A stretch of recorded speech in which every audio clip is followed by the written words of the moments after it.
Amandla maibuye Africa. Juju, speak to your people.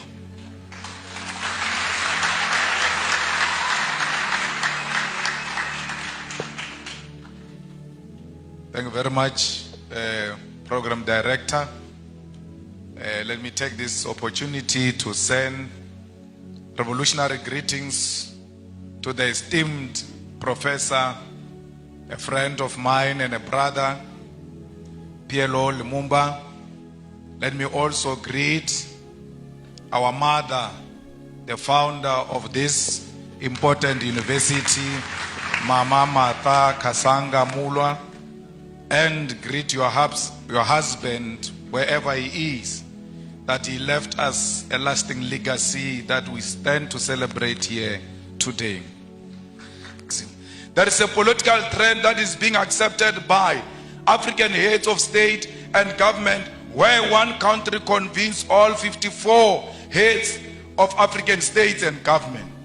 The United States of America, France, China, Russia, and United Kingdom convene all 54 heads of states and government for a meeting, and they all go following each other like Casey and Jojo as heads of states to listen to one head of state, 51 of them.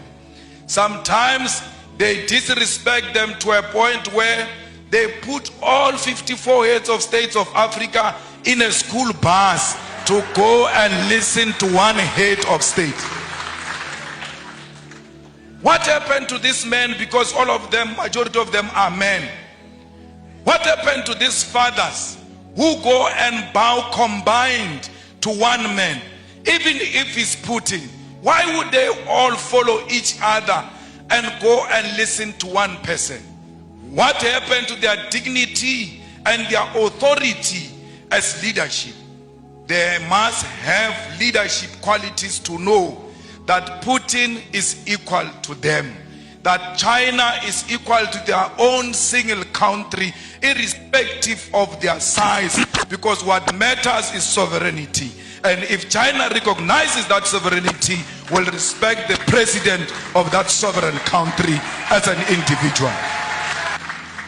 I don't know if President William Ruto means it, because he said so many things and I can't locate him these days, because the things he said during election and the things he's doing now are two different things.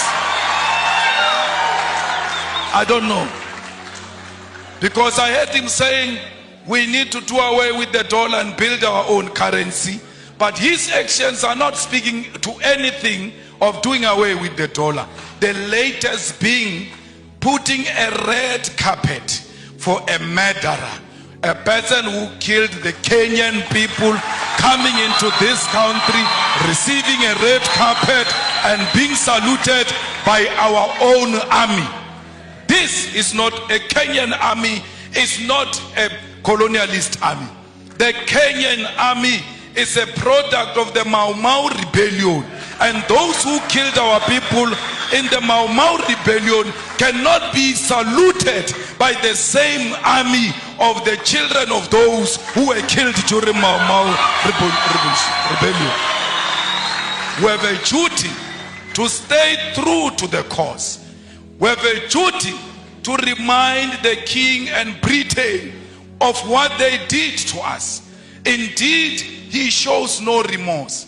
He says this was bad, it shouldn't have happened. But he runs short of, I apologize, I am sorry. He will never say he is sorry, for because he thinks that his race makes him superior and he's not qualified to apologize to those who are junior to him. We call upon the Kenyan government to be firm and to decide what they want to be. Do they want to be Pan-Africanist, or do they want to be proponents of neo-colonialism? You can't have it both. Only one call must be made, and that call is of Pan-Africanism. It's not easy being a Pan-Africanist, for because the mindset of our people is so colonized, They are going to isolate you. They are going to look at you as if you are a mad person. They are going to look at you as if you are unreasonable.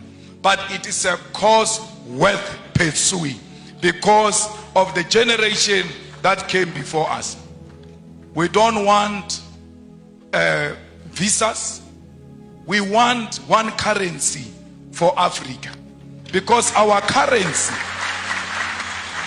currency can be more powerful than the pound and the dollar combined, because London has got the biggest storage of gold, yet they don't have a single smallest mine of gold. Their economy is based on our minerals, and if we safeguard our minerals and protect them and say out of these minerals we are producing a currency that is going to compete internationally, we stand a good chance.